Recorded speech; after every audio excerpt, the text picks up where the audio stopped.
கண்ணியத்திற்குரிய எல்லாம் வல்ல அல்லாஹுவின் நல்லடியார்களே, அல்லாஹுடைய பேரருளால் அவன் நம் மீது கடமையாக்கியிருக்கின்ற ஜும்மாவுடைய தொழுகையை நிறைவேற்ற வேண்டும் என்பதற்காக வேண்டியும் அவனுடைய மார்க்கத்தை அதன் தூய்மையான வடிவத்திலே அறிந்து கொள்ள வேண்டும் என்ற உயர்ந்த நோக்கத்திலும் நாம் எல்லாம் இங்கே ஒன்று குழும்பியிருக்கின்றோம். அல்ஹம்துலில்லாஹ்.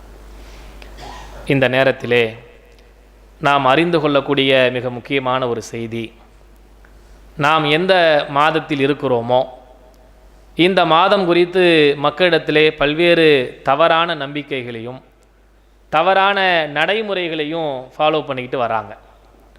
அந்த விஷயம் குறித்து இஸ்லாமிய மார்க்கம் நமக்கு என்ன செய்தியை சொல்லுகிறது? நம்முடைய வாழ்க்கையிலே இறை நம்பிக்கை கொண்ட ஒரு மூமின், ஒரு முஸ்லீமாக வாழக்கூடியவர்கள் எந்த நம்பிக்கையின் அடிப்படையில் இந்த உலகத்தில் வாழ வேண்டும் என்ற தெளிவான ஒரு பாடத்தை இஸ்லாமிய மார்க்கம் நமக்கு கற்றுத்தருகிறது. நம்ம எந்த மாதத்தில் இப்போ இருக்கிறோம் அப்படின்னா, இஸ்லாமிய மாதத்தின் அடிப்படையில் பார்த்தீங்கன்னு சொன்னால் சஃபருடைய மாதத்தில் நம்ம இருக்கிறோம். இந்த சஃபருடைய மாதம் குறித்து இஸ்லாமிய மக்கள் மத்தியில் என்ன மாதிரியான தவறான சிந்தனைகள்லாம் இருக்குது அப்படின்னா, இந்த மாதத்தில் நம்ம எந்த ஒரு நல்ல காரியம் செய்யக்கூடாது, இந்த மாதத்தில் செஞ்சால் நமக்கு ஒரு துன்பமாக அது முடிஞ்சிரும், அது நமக்கு ஒரு பெரிய பாதிப்பை ஏற்படுத்தும் அப்படின்னு சில தவறான நம்பிக்கைகளை இஸ்லாமிய மக்கள் நம்பக்கூடிய சில செய்தியை பார்க்கிறோம். ஆனால் உண்மையிலே உலகத்திற்கு மிக அறிவுபூர்வமான ஒரு மார்க்கம் இஸ்லாமிய மார்க்கம் தான். அவ்வளவு அழகான ஒரு வழிமுறையை திருமறை குர்ஆன் இந்த உலகத்திற்கு தந்திருக்கிறது. நபிகள் நாயகம் ஸல்லல்லாஹு அலைஹி வஸல்லமுடைய 23 ஆண்டு கால பிரச்சாரத்தை நீங்கள் படித்து பார்த்தீங்கன்னா முழுக்க முழுக்க இணை வைப்புக்கு எதிராகவும் மூட நம்பிக்கைகளுக்கு எதிராகவும் பல்வேறு அனாச்சாரங்களுக்கு எதிராகத்தான் நிறைய பிரச்சாரங்களை நபிகள் நாயகம் ஸல்லல்லாஹு அலைஹி வஸல்லம் அவங்க செஞ்சாங்க. எந்த அளவுக்கு சொல்வதாக இருந்தால் 23 ஆண்டு கால வாழ்க்கையை அப்படியே சாறு பிடிஞ்சு கொடுத்த பிரச்சாரத்தினுடைய மிக முக்கியமான ஒரு விஷயம்தான் ஹஜ்ஜத்துல் விதா என்று சொல்வார்கள். இறுதி பேருரை, விடை பெறுகிற ஹஜ்ஜை தான் இறுதி பேருரை அப்படின்னு வரலாற்றில் பதிவு செஞ்சிருக்கிறாங்க.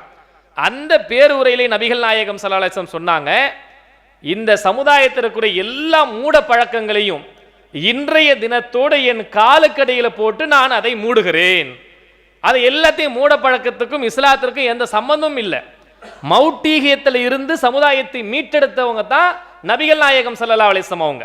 இன்னைக்கு இப்போ அவங்க பெரியார் பிரச்சனை பண்ணாரு, அம்பேத்கர் புரட்சி பண்ணாரு, காமராஜர் பிரச்சனை பண்ணாருன்னு நிறைய பேர் சொல்லலாம்.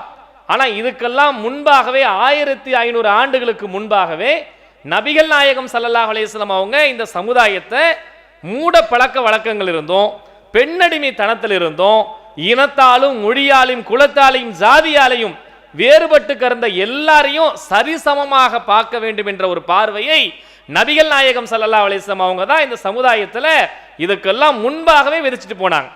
அப்படி ஒரு மார்க்கத்தை பின்பற்றக்கூடிய நம்முடைய சமுதாயத்தில் திருமறை குர்ஆன் மூட பழக்கத்திற்கும் மௌட்டீகத்திற்கும் எதிராக பிரச்சாரம் செய்கிற வேதத்தை வைத்திருக்கிற நம்ம இடத்துல இந்த சஃபருடைய மாதம் ஒரு பீடை மாதமாக பார்க்கப்படுது. ஆனால் மார்க்கத்தில் அப்படி பீடை மாதம் இருக்கா அப்படின்னு நீங்கள் திருமறை குர்ஆனை ஹதீஸ் எடுத்து பார்த்தீங்கன்னா அல்லாஹ் ரப்புல் ஆலமீன் சொல்லுகிற ஏராளமான வசனங்கள் இருக்கிறது. அதில் ஒரு சில வசனங்களை நம்ம இன்னைக்கு பார்ப்போம். குல்லை யுசீபனா இல்லாமா கதபல்லாஹு லனா. நபிகள் நாயகம் ஸல்லல்லாஹு அலைஹி வஸல்லம் அவங்கள பார்த்து அல்லாஹ் சொல்றான், நபியே குல் நீங்கள் சொல்லுங்கள், குல்லை யுசீபனா இல்லாமா கதபல்லாஹு லனா, எந்த ஒரு தீங்கு உங்களுக்கு ஏற்பட்டாலும் இறைவனுடைய நாட்டம் இல்லாமல் எதுவுமே உங்களை அணுகாதுன்னு சொல்லுங்க. இறைவன் எப்படி நபிகள் நாயகத்தை அல்லாஹ் பதிவு செய்ய சொல்றான்? அந்த சமுதாய மக்கள் மத்தியில் சில மௌட்டிகமான மூடப்பழக்கம் நம்பிக்கை இருந்துச்சுல்ல, நம்ம ஏதாவது செஞ்சா அவருக்கு சாஞ்சிருவாரு, அவர் ஏதாவது உண்டாயிரும், அவர் மூத்தா போயிடுவாரு, அவர் காலியாயிருவாரு, அவர் தான் குழப்பம் பண்றாரு நினைச்சாங்கல்ல, அவரை பார்த்து நபிகள் நாயகம் ஸல்லல்லாஹு அலைஹி வஸல்லம் சொல்றாங்க, அல்லாஹ் சொல்றான் அவங்கள பார்த்து, நீங்க எந்த ஒரு தீங்கு உங்களுக்கு ஏற்பட்டாலும் இறைவனுடைய விருப்பம் இல்லாமல் நாட்டம் இல்லாமல் உங்களை அணுகாதுன்னு சொல்லுங்க. எப்படி அல்லாஹ் பிரச்சாரம் செய்ய வச்சிருக்கான்னு பாருங்க. அப்ப நமக்கு எந்த ஒரு தீங்கு நமக்கு வந்தாலும் இறைவனுடைய நாட்டத்தால வரும்னு நம்புறது தான் ஒரு மூமினே தவிர, அவர் பார்த்தாரு அதனால இது வந்துருச்சு, இவர் பார்த்தாரு அதனால வந்துருச்சு, அது நீங்க வீட்டில் இந்த மாசம் சரியில்லை.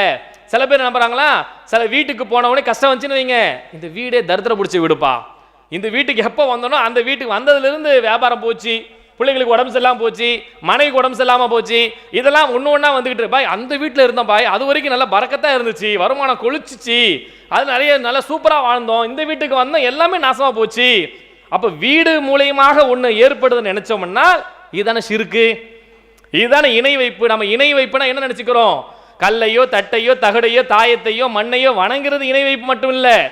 இந்த மாதிரியான நம்பிக்கை, இந்த வீட்டுனால எனக்கு ஒரு பாதிப்பு வந்துருச்சு, இந்த பொண்ணுனால எனக்கு ஒரு பாதிப்பு வந்துருச்சு, இந்த பொருள்னால ஒரு பாதிப்பு வந்துருச்சுன்னு ஒருவர் நம்பனா அது ஷிர்கா போயிடும், இணை வைப்பாயிடும். அப்போ நம்ம முஸ்லீம் மக்களே பார்ப்போம், சில பேர் சொல்லுவாங்க இந்த வீட்டுக்கு வந்து விளங்காம போச்சு, அது வரைக்கும் அது நல்லா இருந்தேன் அப்படின்றது. ஒரு பொருளை வாங்கியிருப்போம், இந்த பொருள் வந்ததுல இருந்தாங்க ஒண்ணுமே விளங்கலை, அது வரைக்கும் நல்லா இருந்துச்சு. ஒரு பழைய பீரோவை போட்டு புது பீரோ வாங்கியிருப்பாங்க, பழைய பீரோ இருக்கு, ஒரு காசு நிறைய இருந்துச்சு பாய், நிறைய நகை நட்டு சேர்த்து உள்ள வச்சுக்கிட்டே இருந்தேன், அந்த பீரோவை தூக்கி போட்டு எப்போ இந்த புது பீரோ வாங்கினோ அதுல இருந்து காசே வைக்க மாட்டேங்கிற. சில பர்ஸை சொல்லுவாங்க, பாய் இந்த பர்ஸ் ரொம்ப ராசியான பர்ஸ் பாய், இந்த பர்ஸில் வச்சா காசு நிறைய வந்துகிட்டே இருக்குது. பர்ஸு காசு கொடுக்குறதா? பீரோ காசு கொடுக்குமா? ஒரு வீடு காசு கொடுக்குமா? இதெல்லாம் ஒரு மூட நம்பிக்கையே இல்லையா? இதை கூட இன்னும் சமுதாயத்தில் பல பேர் நம்புறாங்க. அப்ப பொருளை வைத்து நபிகள் நாயகம் ஸல்லல்லாஹு அலைஹி வஸல்லம் அவங்க அப்படி பார்க்க கூடாதுன்னு நம்ம சொல்லி தந்திருக்கிறாங்க. எந்த அளவுக்கு சொல்றாங்க பாருங்க. புகாரில 5707வது ஹதீஸாக பதிவு செய்யப்பட்டிருக்கிறது. லா அதுவ வலா திபரத வலா ஹாமத வலா சஃபர. எவ்வளவு தெளிவா சொல்றாங்க பாருங்க. தொற்று நோய் என்பது கிடையாது, பறவை வைத்து சகுனம் பார்க்கிறது கிடையாது, ஆந்தையை வைத்து சகுனம் பார்க்கிறது கிடையாது, சஃபர் மாத பீடை என்பது ஒன்று கிடையாது. நபிகள் நாயகம் ஸல்லல்லாஹு சொல்றாங்க, ஒரு பொருளை வச்சு நீ இனி ஏதாவது ஒன்று பார்க்கறதா இருந்தா, இப்போ அந்த காலத்து மக்கள் எப்படி பார்ப்பாங்கன்னா பறவைகளை வச்சு என்ன பண்ணுவாங்கன்னா தூக்கி விடுவாங்க, அது எந்த பக்கம் போகுதோ அந்த பக்கம் போனால் வியாபாரம் நல்லா நடக்கும்னு நினைப்பாங்க மக்கள். அந்த மாதிரி குறைசி காலத்தில் குறைசி மக்களுடைய சிந்தனை எப்படி இருந்துச்சு? மக்கத்து மக்கள்ல பறவை வீசி விடுறது, அந்த பறவை எந்த பக்கம் போகுது இந்த பக்கம் போங்க, வடக்க போங்க வியாபாரம் நடக்கும், தெற்க போங்க வியாபாரம் நடக்கும் அப்படின்னு சொல்றாங்கல்ல. இதெல்லாம் மூட பழக்கம். இதெல்லாம் ரசூலா சொல்றாங்க தொற்று நோய் கிடையாது. உனக்கு ஒரு நோய் வருதுன்னா அவரால் வந்துருச்சு இவரால் வந்துச்சு நம்பனா அது பிதத், அது ஒரு ஷிர்கு. அதெல்லாம் கிடையாது மார்க்கத்தில். எல்லாம் இறைவனுடைய நாட்டத்தால் உனக்கு நோய் வந்திருக்கு, தொற்று நோய் என்பதை உனக்கு கிடையாது ரசூலா நமக்கு தடுக்கிறாங்க. சகன் அதே மாதிரி பறவை வைத்து சகனம் பார்க்கிறது ஒன்று கிடையாது. அதே மாதிரி ஆந்தையை வைத்து ஆந்தை வந்து கத்தனா நல்லா இருக்கு, சத்தம் போட்டா நல்லது, ஆந்தை பார்த்தா நல்லது, ஆந்தை போட்டோ வச்சா நல்லது நினைக்கிறாங்கல்ல, அதுவும் மூட பழக்கம், அதுவும் கிடையாது. சஃபர் மாதம் என்று பீடை என்று நீங்க நம்பினால் அதுவும் கிடையாது. நபிகள் நாயகம் ஸல்லல்லாஹு அலைஹி வஸல்லம் அவங்க இந்த நாளையும் மார்க்கத்தில் இல்லை என்று நமக்கு தடுக்கிறாங்க. இப்படிலாம் நம்ம நம்புவோம்னு முன்னாடியே தெரிஞ்சனால தான் அல்லாஹ் என்ன செய்யறான், நபிகள் நாயகம் ஸல்லல்லாஹு அலைஹி வஸல்லம் அவங்க மூலமாக இந்த மாதிரி ஒன்று கிடையாது. நீங்க நல்லா பாருங்க, இந்த மூடப்பழக்கத்தை ஒழிச்சு கட்டுறதுக்காக வேண்டி நம்ம மக்கள்கிட்டயே செவ்வாய்க்கிழமைனா சில காரியத்தை செய்ய மாட்டாங்க. சரி பார்த்துருக்கீங்களா? செவ்வானா வெறும் வாய், அது என்னதான் செவ்வாய் வந்து ஏதாவது ஒன்று காரியத்தை ஸ்டார்ட் பண்ணால் விளங்காம போயிடும். அதுதான் நம்ம மக்கள்கிட்ட நம்பிக்கை. புதன் கிடைச்சாலும் அது பொண்ணு கிடைச்சாலும் புதன் கிடைக்காது. பொண்ணு கிடைச்சிருமா? பொண்ணு கிடைக்கிறது ஈஸி போல. பொண்ணு கிடைச்சாலும் புதன் கிடைக்காது. புதன்கிழமை வைங்க நல்லது நடக்கும், வெள்ளிக்கிழமை வைங்க நல்லது நடக்கும். நம்ம அஜர்த்துமார்களே சில பேர் ஓதி படிச்சு தெரியா சில பேர் அப்படி சொல்லி கொடுக்குறது, இதனால ஆரம்பிச்சு விடுங்க, வெள்ளிக்கிழமையா வைங்க, சனிக்கிழமையா வைங்க. சனிக்கிழமை கூட விடுவாங்க சில பேர். சனினது சனியை முடிச்சுன்னு நினைச்சுக்கிறாங்க. சனியத்துக்கும் இஸ்லாத்துக்கும் எது சம்பந்தம் இருக்கா? அவங்களுடைய நம்பிக்கை அடிப்படையில் அவங்க சொல்லிட்டு இருக்கிறாங்க. அப்படி ஒன்று இருக்கா? இல்ல. சனிக்கிழமை வச்சா விளங்காது, செவ்வாய்க்கிழமை வச்சா விளங்காது, வெள்ளிக்கிழமை வச்சா நடக்குன்றாங்கல்ல. இது ஒரு மூட நம்பிக்கை, இது ஒரு பிதத்தான நம்பிக்கை. இதுக்கும் மார்க்கத்துக்கும் சம்பந்தமே கிடையாது. இதெல்லாம் நபிகள் நாயகம் ஸல்லல்லாஹு அலைஹி வஸல்லம் 1500 ஆண்டுகளுக்கு முன்னே ஒழிச்சிட்டு போறாங்க. எப்படி சொல்றாங்க பாருங்க. சஃபர் பீடை இல்லைன்னு சொன்னாங்கல்ல, அந்த மக்கள் மத்தியில் 2 மாசத்தை பீடை மாசமா பார்த்தாங்க. ஒன்று ஷவ்வால், இன்னொன்று சஃபர் மாசம்.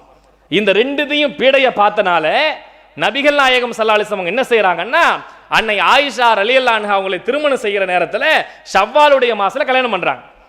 ரசூலா தெளிவா அவங்க சொல்லக்கூடிய ஹதீஸ் தெளிவா வருகிறது. எப்படி வருது? மக்கள்லாம் பீடை என்ற ஒரு மாசத்தை நினைச்சாங்க, ஆனா பீடை என்பது மார்க்கத்தில் இல்ல.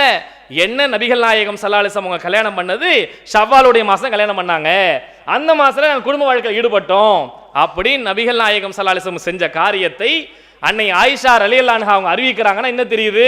நாங்கள் அன்னைக்கே புரட்சி பண்ணிட்டோன்னு சொல்றாங்க. அந்த மக்கள் மத்தியில் இன்னைக்கு நம்ம என்ன செய்யணும்ன்றா, நம்ம மக்கள் அந்த மாதிரியான தவறான எண்ணம் இருந்தா செவ்வாய்க்கிழமை ஒரு கடை ஓபன் பண்ணுங்க, சனிக்கிழமைக்கு ஒரு கடை ஓபன் பண்ணுங்க.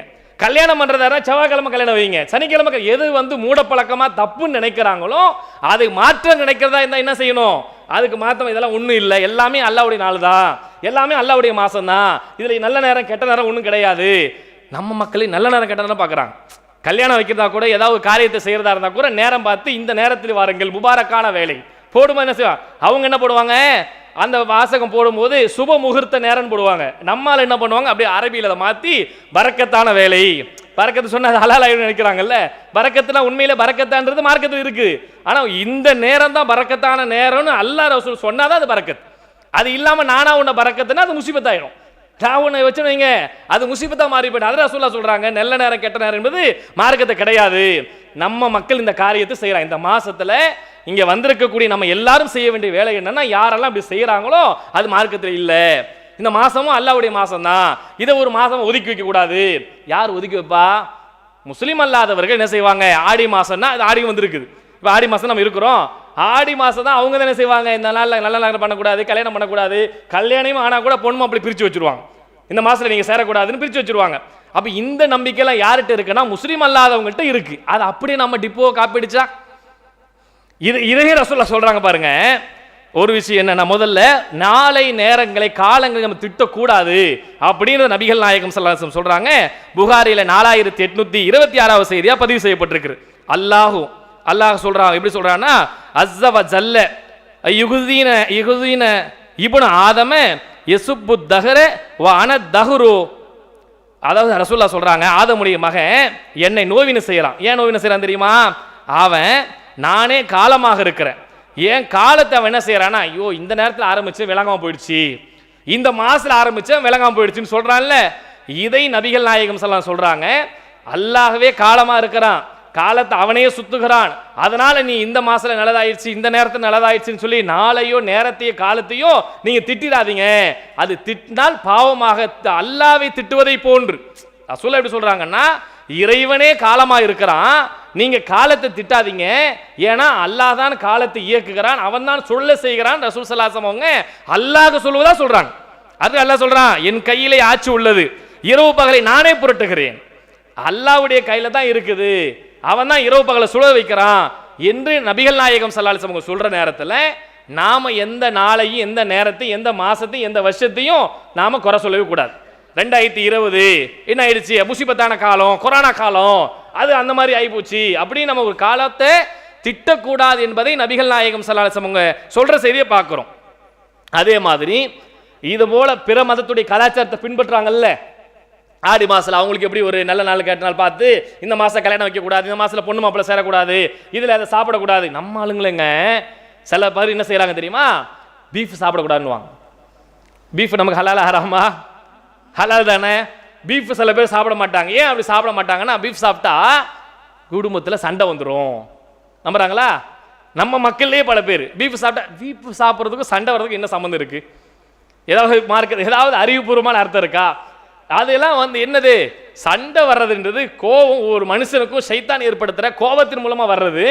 எங்க வீட்டில் நாங்கள் சாப்பிட மாட்டோம் பாய், முஸ்லீமே சொல்றேன், ஏன் சாப்பிட மாட்டேன், சாப்பிட்ட சண்டை வந்துடும் பாய், என் பொண்டாட்டிக்கும் மாமியாவுக்கும் சண்டை வந்துடுது, அவங்களுக்கு இவங்களுக்கு சண்டை வந்துடுது அப்படின்னு நம்ம மக்களே சொல்றாங்க. அப்ப எவ்வளவு மௌட்டிகமான எண்ணம் இது, முழுக்க முழுக்க பாவமான செயல் இல்லையா? இதனால் இது உண்டாயிருச்சு, இதனால் இது சண்டை நடக்கும்னா அல்லாஹ் ரசூல் சொன்னாதானே அதை நம்பணும். அப்ப இந்த பொருள்னால வந்துரும்னா இதுதான் நம்ம ஒரு பொருளை இணை வைப்பாக செய்கிற காரியமாயிடும். நபிகள் நாயகம் ஸல்லல்லாஹு அலைஹி வஸல்லம் சொல்றாங்க பாருங்க, பிற மதத்துடைய கலாச்சாரத்தை எப்படியெல்லாம் நம்ம பின்பற்றோம் அப்படின்றதுக்கு ரசூலுல்லாஹ் சொல்றாங்க. புகாரில 3456வது செய்தியா பதிவு செய்யப்பட்டிருக்குது. உங்களுக்கு முன்னால் உள்ளவர்கள் எப்படி செஞ்சாங்கன்னா, ஜானுக்கு ஜான் முளத்துக்கு முளம் அவர்களை பின்பற்றக்கூடிய ஒரு நிலை இருக்குச்சு. யார ரசூலுல்லாஹ்னு கேட்கிறாங்க, யார ஜானுக்கு ஜான் முளத்துக்கு முளம் நம்ம பின்பற்றக்கூடிய நிலை வரும் அப்படின்னு கேட்டா, யூத கிறிஸ்தவர்கள் நீங்கள் ஜானுக்கு ஜான் முளத்துக்கு மூலம் பின்பற்றக்கூடிய ஒரு சூழ்நிலை வரும். அவர்களோட உடம்பு பொந்துக்குள்ளே நுழைந்தார்கள் என்றால் நீங்களும் அப்படியே நுழைவீங்க. எதுக்கு செய்யறாங்க ஏன் செய்யறாங்கலாம் பார்க்க மாட்டாங்களாம், அவங்க என்ன செய்யறாங்க அப்படியே நம்மளும் செய்யணும். நீங்க நிறைய நம்ம சமூகத்தில் இருக்கக்கூடிய மாற்று கலாச்சாரங்கள்லாம் பாருங்களேன், இந்த கல்யாணங்கள்ல செய்யற சடங்கு சம்பிரதாயங்கள், கல்யாணங்கள்ல தாலி போடுறாங்கல்ல, கல்யாணம் தாலி போடுறது மார்க்கத்தில் இருக்கா? இஸ்லாத்துல தாலி கட்டுறதுன்னு ஒன்று இருக்கா? நம்ம ஆளுங்க செய்வாங்க, ஃபாத்திமா நாச்சியார் கருமணின்னு ஒன்று கட்டுவாங்க. மார்க்கத்தில் தாலி கட்டுறதுன்னு ஒன்று கிடையாது. ரெண்டு பேருக்கும் சம்மதம் இருந்தால் மகர் தொகையை முன்னிறுத்தி விருப்பத்தோட மகரை முன்னிறுத்தி கல்யாணம் பண்றது சம்மதத்தோட செய்யறது தான் மார்க்கம் என்பது அக்ரிமெண்ட். கல்யாணம் என்பது ஒரு ஒப்பந்தம் அப்படின்னு இஸ்லாம் சொல்லுகிறது. இந்த விஷயத்தை நம்ம ஆளுங்க என்ன செய்யறாங்க, பிற மதத்திலிருந்து அப்படியே காப்பி அடிச்சு இஸ்லாத்துக்குள்ள வந்திருப்பாங்கல்ல, இஸ்லாத்துக்குள்ள வந்த உடனே இங்க ஒண்ணுமே இல்லையே, எல்லாமே ஃபேஷனா இருக்குது, ஒண்ணுமே ஸ்டைலா இல்லையே அப்படி நார்மலாக போயிட்டு இருக்குது, நம்ம எதாவது டிஃப்ரெண்ட்டாக செய்யணும்ட்டு ஒரு கருமணி ஒன்று கட்டினால் அது கல்யாணம் போல நடந்துச்சு அப்படின்னு நம்புவாங்கன்னு நம்ம ஆளுங்க தாலி போடுறாங்க. இது யாருடையது? பிற மதத்துடைய கலாச்சாரம். தாலி போடுறது கிடையாது. மெட்டி போடுறது மார்க்கத்தில் நபிகள் நாயகம் ஸல்லல்லாஹு அலைஹி வஸல்லம் காலத்தில், அவங்களுடைய காலத்தில் 23 ஆண்டு காலத்தில் ஏராளமான கல்யாணம் நடந்திருக்கும்ல. எந்த கல்யாணத்தில் தாலி கட்டியிருக்காங்களா? எந்த கல்யாணத்தில் மெட்டி போட்டிருக்காங்களா? எந்த கல்யாணம் மோதிர மாத்திர கலாச்சாரம் இருக்கா? எதுவுமே கிடையாது. இதுவெல்லாம் பிற மதத்துடைய கலாச்சாரத்திலிருந்து நம்ம மக்களுக்கு வந்தது. அதை அப்படியே ஃபாலோ பண்றாங்க. இதுதான் ரசூலுல்லாஹ் சொல்றாங்க, நீங்கள் பிற மதத்துடைய கலாச்சாரத்தை ஜானுக்கு ஜான் முளத்துக்கு முளம் பின்பற்ற ஒரு காலம் வரும். அவங்க ஒரு உடும்பு பொந்துக்குள்ள நுழைஞ்சா நீங்களும் அப்படி நுழைவீங்க. அவங்க ஏன் செய்யற, இது என்ன மார்க்கத்தில் இருக்கா இல்லையான்லாம் பார்க்காம அப்படியே நம்ம காப்பி பண்றோம்ல. இதைத்தான் நபிகள் நாயகம் ஸல்லல்லாஹு அலைஹி வஸல்லம் கண்டிக்கிறாங்க. இது இஸ்லாத்தில் கிடையாது என்று நமக்கு தெளிவான முறையில் சொல்லி தராங்க. இதைத்தான் நபிகள் நாயகம் ஸல்லல்லாஹு அலைஹி வஸல்லம் அவங்க இந்த இடத்துல நமக்கு சுட்டி காட்டுறாங்க. ஏன் தெரியுங்களா? ரசூலுல்லாஹ்வுடைய காலத்தில் இது மாதிரி தபுக் போருக்கு போறாங்க. நபி ஸல்லல்லாஹு அலைஹி வஸல்லம் போருக்கு போற இடத்துல ஜாத்துல் அன்வாத் அப்படின்னு ஒரு மரம் இருக்கு. போரை முடிச்சுட்டு வர்ற வழியில ஒரு இடத்துல தாத்துல் அன்வாத்னு ஒரு மரம் இருக்கு. அந்த மரத்துக்கு கீழே முஷ்ரிக்கீன்கள், காஃபியர்கள் இருக்காங்கல்ல, அது இஸ்லாத்தை ஏற்றுக்கொள்ளாதவங்க, அவங்க என்ன செய்யறாங்கன்னா அவங்க போருக்காக கொண்டு வந்த சில ஆயுதங்கள்லாம் அந்த இடத்துல வச்சுட்டு போனா புனிதம் நம்புறாங்க. அங்க போய் வச்சுட்டு போனா நமக்கு நல்லது நடக்கும், போர் நம்ம ஜெயிச்சிருவோம் அப்படின்னு சில பொருட்களை கொண்டு போய் என்ன செய்வாங்க அங்க வைக்கிறாங்க. இன்னைக்கு பிற மத கலாச்சாரங்கள்ல சில காரியத்தை நம்ம செய்ய போறதா இருந்தா வச்சு சாமி கும்பிட்டு படைச்சிட்டு போனா நமக்கு நல்லது நினைக்குன்னு அவங்க நம்புற மாதிரி நபிகள் நாயகம் ஸல்லல்லாஹு அலைஹி வஸல்லம் காலத்துல என்ன செய்யறாங்க, அந்த பொருளை கொண்டு போய் இங்க வச்சுட்டு எடுத்துட்டு போனா நமக்கு வெற்றி கிடைக்க நினைக்கிறாங்க. இதை பார்த்து நபி ஸல்லல்லாஹு அலைஹி வஸல்லம் கேட்கறாங்க, நம்ம சஹாபாக்கெல்லாம் ஈமான் கொண்டவங்க எல்லாம் கேட்கறாங்க, என்ன கேட்கறாங்க, அல்லாஹ்வின் தூதரே அவங்களுக்கு ஒரு ஜாத்துல் அன்வாத் மரம் இருக்கிற மாதிரி நமக்கும் ஒன்று ஏற்பாடு பண்ணி கொடுங்களேன். ரசூலுல்லாஹ் கேட்டோன்னே சுபஹானல்லாஹ் அப்படின்ட்டான். அல்லாஹ் தூய்மையானவன், என்ன நீங்க இப்படி கேட்குறீங்க?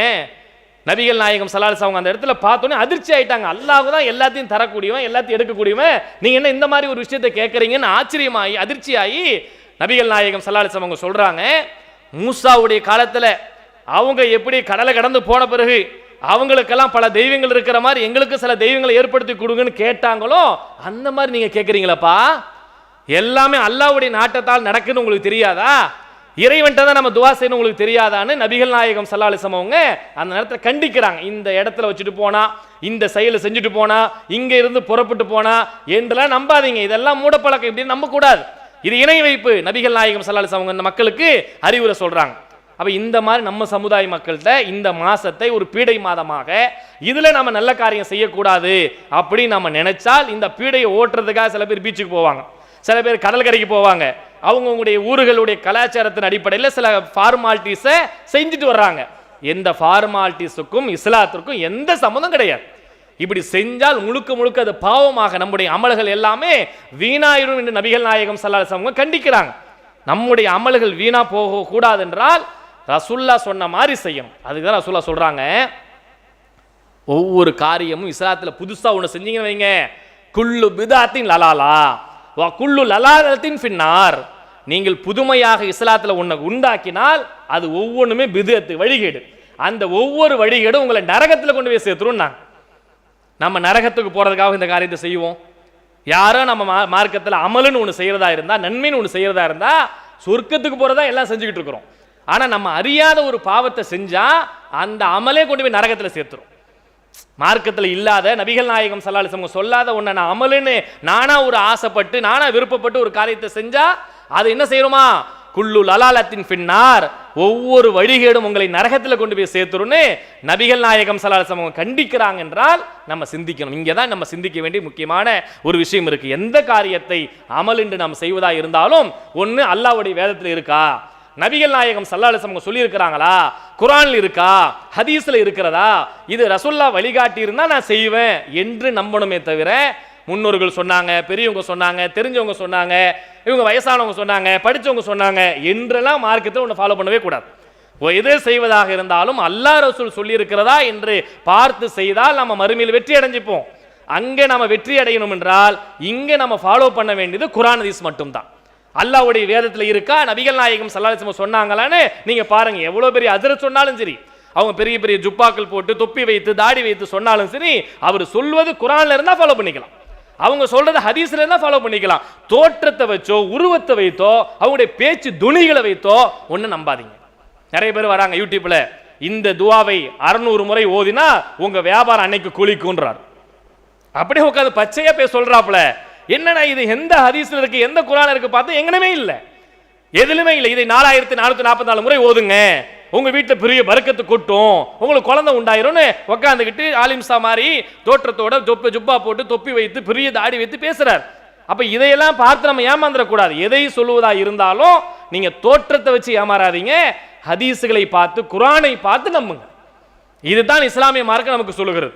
அல்லாஹ்வும் தூதரும் நமக்கு அதை தான் அதான் அல்லாஹ் சொல்றான், யா அய்யுஹல்லதீன ஆமனு, இறை நம்பிக்கை கொண்ட மக்களே, அத்தியுல்லாஹ வ அத்தியு ரசூல், அல்லாஹ்வுக்கும் தூதருக்கும் கட்டுப்படுங்கள், வலா துபிதுல் ஆமாலக்கும், உங்களுடைய அமல்களை நீங்க வீணாக்கிறாதீங்க, வேஸ்ட் பண்ணிராதீங்க.